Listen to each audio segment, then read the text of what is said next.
Okay तो हमने mechanism of breathing एकदम फ्लो चार्ट से एकदम अच्छे से समझ लिया था। एक बार एनसीईआरटी में क्या लिखा गया है वो भी पढ़ लेते हैं। ब्रीथिंग इन्वॉल्व दो स्टेजेस इन्वॉल्व हैं। Inspiration during which atmospheric air is drawn in and expiration by which alveolar air is release out. Inspiration में क्या हो रहा है, हम एटमॉस्फेरिक एयर को अंदर ले रहे हैं। एक्सपायरेशन में क्या हो रहा है, एल्वुलर एयर जो है उसको हम बाहर निकाल रहे हैं। The movement of air in and out of the lungs is carried out by creating pressure gradient. मैंने बोला आपका मन करेगा तब आप एयर अंदर बाहर नहीं ले सकते हैं, आपको एक प्रेशर ग्रेडियंट डेवलप करना पड़ता है। किस किस के बीच में, लंग्स और एटमॉस्फेयर के बीच में।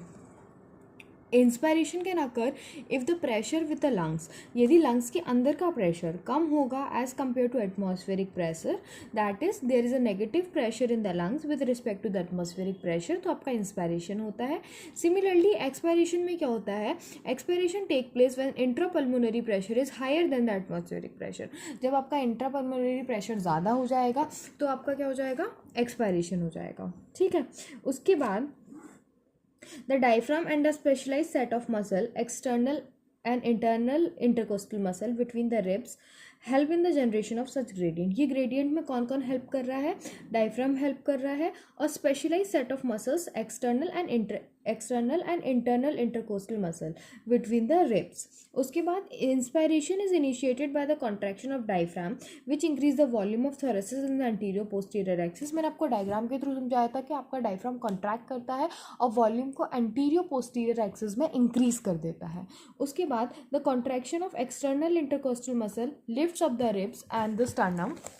कॉन्ट्रैक्शन ऑफ क्या, एक्सटर्नल इंटरकोस्टल मसल क्या करेंगी, लिफ्ट करेंगे रिब्स को और स्टर्नम को और इंक्रीज करेंगे वॉल्यूम को इन द डॉर्सोवेंट्रल एक्सिस। ये ओवरऑल इंक्रीज क्या करेगा, थोरेसिक वॉल्यूम को इंक्रीज करेगा। थोरेसिक वॉल्यूम को इंक्रीज करेगा मतलब पल्मोनरी वॉल्यूम को इंक्रीज करेगा। मैंने आपको बताया था कि आप डायरेक्टली पल्मोनरी वॉल्यूम और पल्मोनरी प्रेशर को अल्टर नहीं कर सकते, तो ये सब हम जो तामझाम कर रहे हैं वो एक्चुअली हम थोरेसिक चैम्बर के वॉल्यूम को कम ज़्यादा कर रहे हैं, तो वो डायरेक्टली आपका लंग्स में भी रिफ्लेक्ट होता है। ठीक है, ये ओवरऑल इंक्रीज क्या करेगा, पल्मोनरी वॉल्यूम को। पल्मोनरी वॉल्यूम इंक्रीज होगा मतलब पल्मोनरी प्रेशर कम हो जाएगा। आपको पता होगा pressure is inversely proportional to volume. ठीक है, तो आपका यदि प्रेशर बढ़ेगा तो वॉल्यूम कम हो जाएगा। उसके बाद क्या होगा, increase in pulmonary volume decrease the intrapulmonary pressure to less than the atmospheric pressure which forces the air from the outside to move into the lungs. जब पल्मोनरी प्रेशर कम हो जाएगा तो क्या होगा, ये फोर्स करेगा एटमॉस्फेरिक एयर को कहाँ, लंग्स के अंदर आने में, दैट इज इंस्पायरेशन। उसके बाद आपका जो एक्सपायरेशन होता है वो जस्ट रिवर्स है। जस्ट रिवर्सिबल प्रोसेस कौन सी आपकी, इंस्पायरेशन है। इसमें क्या होगा, रिलैक्सेशन हो जाएगा डायफ्राम का and intercostal muscle return the diaphragm and the sternum to the normal position. सब कुछ रिलैक्स पोजीशन में चला जाएगा एक्सपायरेशन में। डायफ्राम आपका रिलैक्स कर जाएगा, स्टर्नम नॉर्मल पोजीशन में चला जाएगा, जिससे क्या होगा, आपका थोरेसिक वॉल्यूम कम हो जाएगा, पल्मोनरी वॉल्यूम भी कम हो जाएगा। इससे क्या होगा, पल्मोनरी प्रेशर इंक्रीज हो जाएगा slightly above the atmospheric pressure. उससे क्या होगा, causing the expulsion of the air from the lungs. Just opposite कर दो, सब कुछ रिलैक्स कर दो। उधर सब कुछ कंट्रैक्ट हो गया था, इधर सब कुछ रिलैक्स हो जाएगा और आपका क्या हो जाएगा, एक्सपायरेशन हो जाएगा।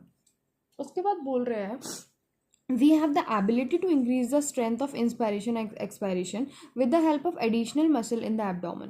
आपके abdomen में एक additional muscle present होती है जिसको हम बोलते हैं, जिसका मसल का नाम नहीं आपकी बुक में मेंशन है, पर आपको सिर्फ इतना याद रखना है कि आपके पास एक एडिशनल मसल प्रेजेंट होती है जिससे आप इंक्रीज कर सकते हैं आपकी इंस्पायरेशन और एक्सपायरेशन की स्ट्रेंथ को।